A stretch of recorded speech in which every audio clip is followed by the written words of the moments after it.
Hello students, class 9th के science का MCQs लेके आया हूँ। तो देखिए यहाँ पे question number 11, xylem transport. Xylem क्या है? आपका कॉम्प्लेक्स टिश्यू है जो कि ट्रांसपोर्ट करता है वाटर को। Question number 12, blood is a type of. Blood किस टाइप का टिश्यू है? तो ब्लड आपका कनेक्टिव टिश्यू होता है। Question number 13, the SI unit of force is. SI unit force का क्या है? न्यूटन है। क्वेश्चन नंबर 14 देखते हैं, मोमेंटम इज इक्वल टू। तो मोमेंटम डिपेंड करता है मास और वेलोसिटी के ऊपर। Question number 15, if mass is constant. Mass अगर कांस्टेंट है, फोर्स डायरेक्टली प्रोपोर्शनल टू। तो फोर्स डायरेक्टली प्रोपोर्शनल होता है एक्सेलरेशन का। Force equal to mass into acceleration. Question number 16, Newton's first law related to. तो न्यूटन का फर्स्ट लॉ रिलेटेड है law of inertia से। Question number 17, the formula for work is. तो formula क्या होता है वर्क का? वर्क डिपेंड करता है फोर्स और डिस्प्लेसमेंट के ऊपर। अगर डिस्प्लेसमेंट किसी बॉडी के ऊपर हो रहा है तो हम क्या बोलेंगे? डिस्प्लेसमेंट अगर कोई बॉडी कर रहा है, फोर्स अगर लगाने से, मान लो कि ये बॉडी है, इस बॉडी पे हमने फोर्स लगाया, तो फोर्स लगाने से अगर डिस्प्लेसमेंट हो गया, यहाँ पे ये डिस्प्लेसमेंट हो गया, तो हम क्या बोलेंगे कि वर्क किया बॉडी ने। Question number 18, work is done when force causes. तो फोर्स वर्क क्या करेगा भाई? फोर्स क्या करे? फोर्स इसमें डिस्प्लेसमेंट ला दे किसी ऑब्जेक्ट के अंदर, तो हम क्या बोलेंगे कि वर्क हुआ। Question number 19, SI unit of work is joule होता है। एसआई यूनिट क्या होता है? वर्क का जूल होता है।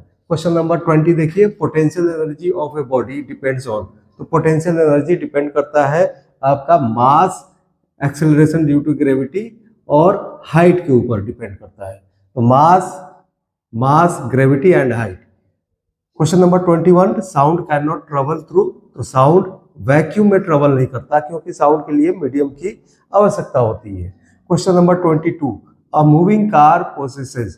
तो मूविंग कार में क्या होता है? सिर्फ और सिर्फ काइनेटिक एनर्जी होता है, मास इनटू वेलोसिटी, क्योंकि ये डिपेंड करता है मास और वेलोसिटी पे। Question number 23, rate of doing work is called. तो रेट ऑफ डूइंग वर्क क्या होता है? पावर होता है। Work upon time equal to power. Question number 24 देखते हैं, the SI unit of frequency. तो फ्रीक्वेंसी का एसआई यूनिट क्या होता है? हर्ट्ज होता है। Question number 25, isotopes have same. तो आइसोटॉप में क्या सेम होता है? नंबर ऑफ प्रोटॉन्स, या हम कह सकते हैं atomic number. Atomic number same होता है। एग्जाम्पल इसका है कार्बन 12 और carbon 14। Question number 26, an example of kharif crop. तो खरीफ क्रॉप का एग्जाम्पल क्या है? धान है, पैडी, सोयाबीन है, कॉटन है, और इस तरह से बहुत सारे इसमें एग्जाम्पल्स हैं। आपके लिए यहाँ पे डिस्क्रिप्टिव क्वेश्चन है, लॉन्ग क्वेश्चन, काफी इंपॉर्टेंट है, ये देख ले। 15 क्वेश्चन है यहाँ पे। Question number 1, state the law of conservation of mass with one example. तो law of conservation of mass को आपको डिस्क्राइब करना है विथ एग्जाम्पल के साथ। क्वेश्चन नंबर 2 देखिए, define mole. How many particles are present in one mole. तो आपको मोल को डिफाइन करना है, और एक मोल में कितने पार्टिकल्स होते हैं ये आप बताना है इसको। Question number 3, differentiate between the atom and molecules. के बीच में आपको डिफ्रेंशिएशन बताने हैं, इसमें कम से कम 3-4 जरूर बताए। Question number 4, right electronic configuration of. Electronic configuration बताना है सोडियम का, जिसका एटॉमिक नंबर 11 होता है, और ऑक्सीजन जिसका एटॉमिक नंबर 8 होता है। Question number 5, what are isotope? Write 2 uses of isotope. Isotope क्या होता है और इसके 2 यूज बताना है आपका। Question number 6, what do you understand by potential and kinetic energy. Kinetic और पोटेंशियल एनर्जी से आप क्या समझते हैं, इसको आपको लिखना है। Question number 7, define momentum. Momentum को डिफाइन करना है, and also right SI unit. इसका एसआई यूनिट क्या होता है मोमेंटम का, ये भी आपको राइट करना है। Question number 8, right the factors on which speed of sound depend.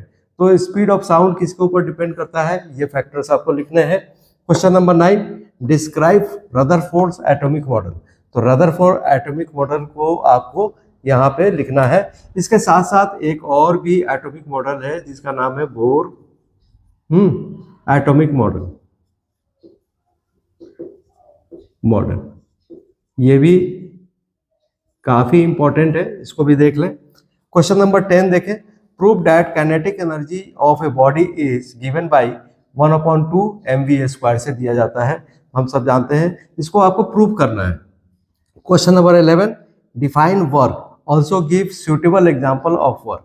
तो वर्क को डिफाइन करना है और इसके लिए आपको एक एग्जाम्पल देना होगा जो वर्क को रिलेट करता है। Question number 12, right functions of epithelial tissue. Epithelial tissue का आपका फंक्शन लिखना है यहाँ पे। Question number 13, explain the types of plant tissue with diagram. तो प्लांट टिश्यू के कितने टाइप्स होते हैं, इसको डायग्राम के जरिए आपको समझाना है। Question number 14, state Newton's first law of motion with example. तो न्यूटन के फर्स्ट लॉ को आपको एग्जाम्पल के साथ डिस्क्राइब करना है। इस तरह से question number 15, state Newton's second law of motion with an example. तो इसको भी एक एग्जाम्पल के साथ आपको सेकेंड लॉ को समझाना है। Okay, thank you. अगर आप सबसे मैं फिर से कहूँगा कि आप हमारे चैनल को ज़्यादा से ज़्यादा सब्सक्राइब करें और अपने फ्रेंड्स के बीच में डिस्ट्रीब्यूट करें, शेयर करें। Thank you very much.